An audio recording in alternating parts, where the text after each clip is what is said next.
আমার বাবা সবসময় একটা কথাই বলতো, মেয়েরা সুন্দর হওয়ার চেয়ে তাদের তকদির সুন্দর হওয়াটা বেশি জরুরি। আসলে এই কথাটা কিন্তু বিশাল একটা যুক্তি আছে। আমি অনেক মেয়েকে দেখেছি যারা নাকি অস্পরা সুন্দরী, কিন্তু তাদের স্বামীরা তাদেরকে মোটেই ভালোবাসে না, কারণ তাদের স্বামীদের চোখে তারা মোটেই সুন্দর না। আবার অনেক অসুন্দর মেয়েকেও দেখেছি যাদের স্বামীরা তাদেরকে চোখের পলকে বসায় রাখে। আসলে কি জানেন, পৃথিবীতে কিন্তু প্রত্যেকটা মানুষই সুন্দর। আল্লাহ তাআলা সবাইকে তার নিজ হাতে অনেক অনেক সুন্দর করে বানিয়েছে। মানুষের দেখার ধরন অথবা চোখের ধরনের ভিন্নতার কারণে মানুষের তারতম্য প্রকাশ পায়। প্রত্যেকটা মেয়ে কিন্তু চায় তার স্বামী তাকে ভালোবাসবে, যত্ন নিবে, তার দায়িত্ব নিবে। এখন আসি পুরুষ মানুষের কথায়।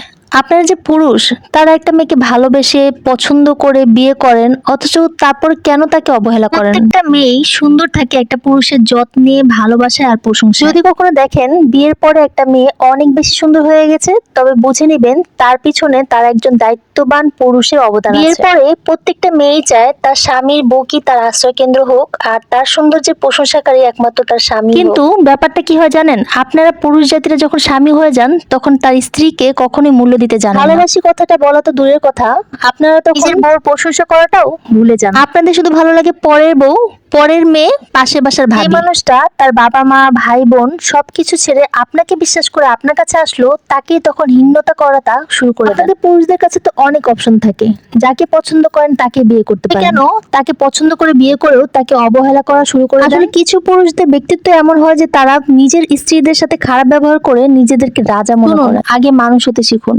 মানুষের দুইটা পা থাকলেই শুধু মানুষ মানুষ হয় না, মানুষের মধ্যে কিছু গুণ থাকতে হয়, তবে তাকে মানুষ বলা যায়। পুরুষের মধ্যে তিনটা জিনিস অবশ্যই থাকা উচিত: নীতিবান, দায়িত্ববান, দয়াবান। যে পুরুষগুলোর মধ্যে এই তিনটা গুণ নাই, তাদের ঘরে স্ত্রীরা কখনোই সুখী হয় না। আমি অনেক মেয়েকে দেখেছি তাদের স্বামী থাকা সত্ত্বেও তাদের চোখের পানি মোছার মতো কোনো একটা মানুষ নেই। বিয়ের পরে প্রত্যেকটা মেয়েই তার স্বামীকে বন্ধু, ভালোবাসার মানুষ, তার পৃথিবী ভাবা শুরু করে। কিন্তু পুরুষদের বেলা হয় উল্টা।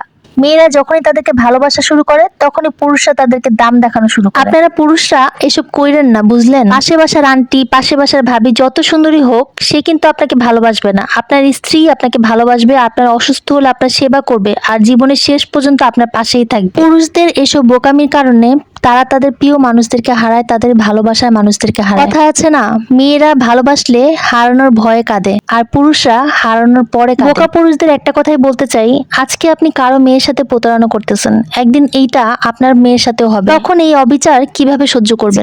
অনেক কষ্ট নিয়ে এই কথাগুলো বললাম, কারণ আমার এক বোন মেসেঞ্জারে অনেক কষ্ট নিয়ে এই কথাগুলো আমাকে লিখেছে। আমাকে সে যখন কথাগুলো বলতেছিল, সে অঝরে কাঁদতেছিল, আর সে বলতেছিল, বোন তুমি তো বিয়ে না করে একা, আর আমি বিয়ের করার পরেও একা। একটা মেয়ে কতটা কষ্ট পাইলে এই কথাগুলো বলতে বাধ্য হয়। তখন আমি তাকে বললাম, তুমি কি তোমার মার সাথে এই কথাগুলো বলো না? সে আমাকে বলে, মা বলেছে বাবাও নাকি একসময় এরকমই করতো, এখন বয়স হয়ে গেছে, ঠিক হয়ে গেছে। তখন আমার মনে হয়েছে প্রকৃতি আসলে একটা খেলা। যাই হোক, আল্লাহ তাআলা পুরুষ মানুষদেরকে সুনীতি দান করুক। তারা একজনকে ভালোবাসে, আরেকজনকে বিয়ে করে, আর বিয়ের পরে তারা আফসোস করে। আসলে যারা লোভী, টাকা আর রূপের প্রেমে পড়ে বিয়ে করে, তাদের উন্নতি কখনোই সম্ভব না। যাই হোক, টাকা পয়সা পুরুষদের একদিন হয়েই যায়, কিন্তু ভালোবাসার মানুষটা আর কখনোই তার হয় না। আল্লাহ তাআলা পুরুষদের সুবুদ্ধি দান করুক, আমিন। যারা এতক্ষণ ধরে আমার ভিডিওটা দেখতেছো, তারা অবশ্যই তোমাদের দেখা সুনীতিবান পুরুষদের কাছে আমার ভিডিওটা পৌঁছে দিও। Thank you. আমার নেক্সট ব্লগে আমি তোমাদের কাছে একজন পুরুষের আত্মকাহিনী শেয়ার করব। Till then stay with me. Thanks for watching. Tata.